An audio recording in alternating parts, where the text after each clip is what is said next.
झारखंड मुक्ति मोर्चा के महासचिव सुप्रियो भट्टाचार्य ने युवा आक्रोश रैली को लेकर बीजेपी पर हमला बोला है। उन्होंने कहा कि युवा आक्रोश रैली में भीड़ न देखकर केंद्रीय मंत्री शिवराज सिंह चौहान चुपचाप निकल लिए। वहीं सुप्रियो दा ने कहा कि बीजेपी के लोगों ने दावा किया था कि रैली में 1 लाख युवा जुटेंगे, लेकिन इससे बहुत कम युवा बीजेपी की रैली में जुटे।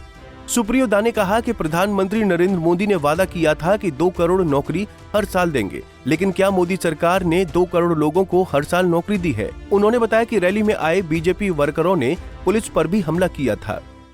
जो तैयारी की गई थी ताकि बड़ी संख्या में अस्थिरता पैदा हो, पुलिस पर हमले किए गए, कांच के बोतलों से, पत्थरों से, लाठियों से कई पुलिसकर्मी भी घायल, लहूलुहान भी हुए, लेकिन उसके बावजूद पुलिस की जो संयम शक्ति है, उसके कारण एक बहुत बड़ा हादसा आज होते होते टला। मैं धन्यवाद देना चाहता हूं रांची जिला पुलिस प्रशासन कि पूरे मुस्तैदी के साथ जो अनुशासनहीनता था उसको उन्होंने रोकने का काम किया।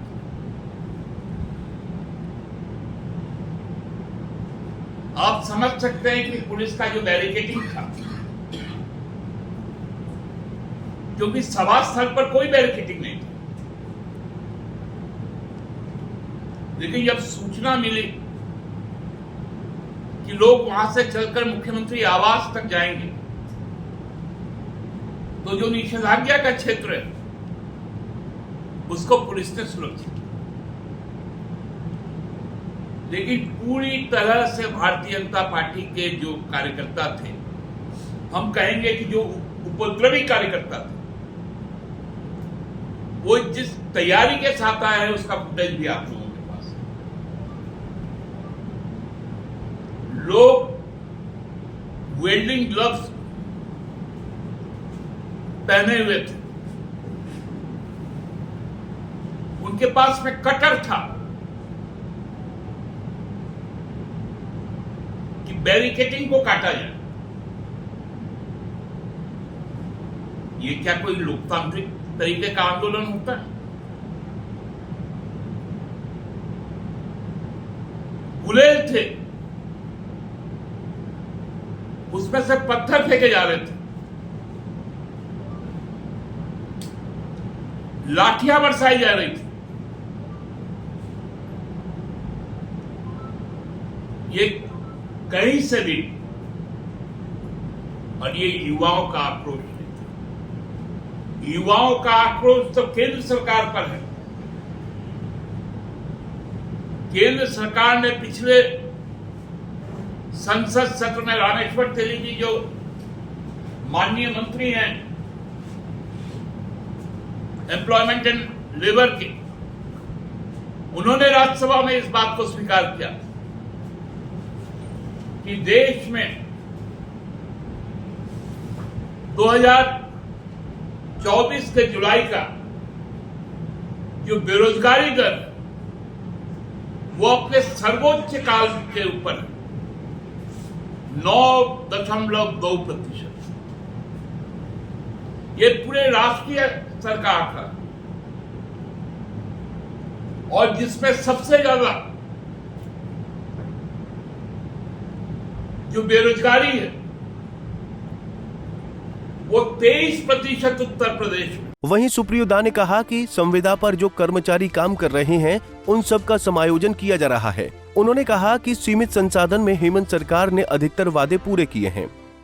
आपने देखा होगा कि 10 वर्षों तक जो कॉन्ट्रैक्चुअल कर्मचारी थे उनको सरकार ने एब्जॉर्ब करने की प्रक्रिया शुरू कर दी।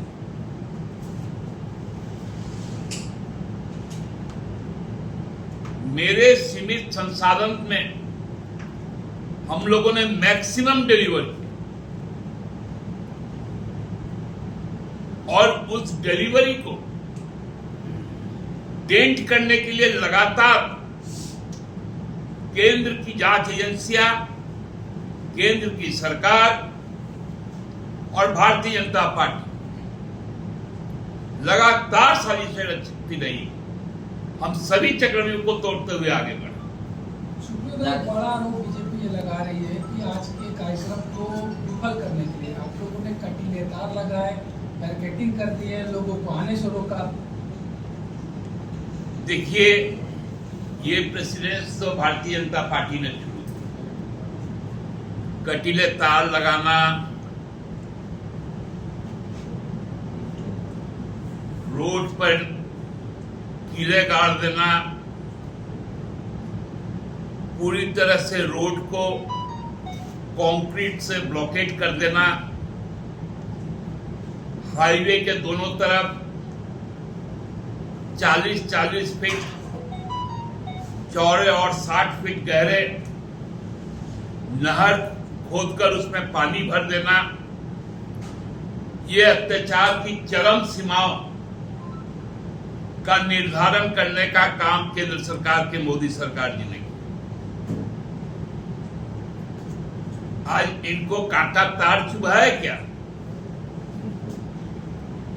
चुभा होगा तो उनको भी ये भी चुभा होगा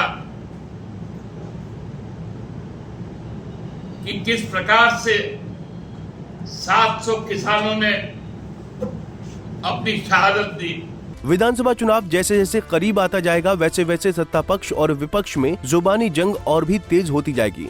दोनों पक्ष एक दूसरे पर तरह तरह के इल्जाम लगा रहे हैं, लेकिन अगर दोनों पक्ष संयम रखें तभी आम जनता के हित में काम किया जा सकेगा।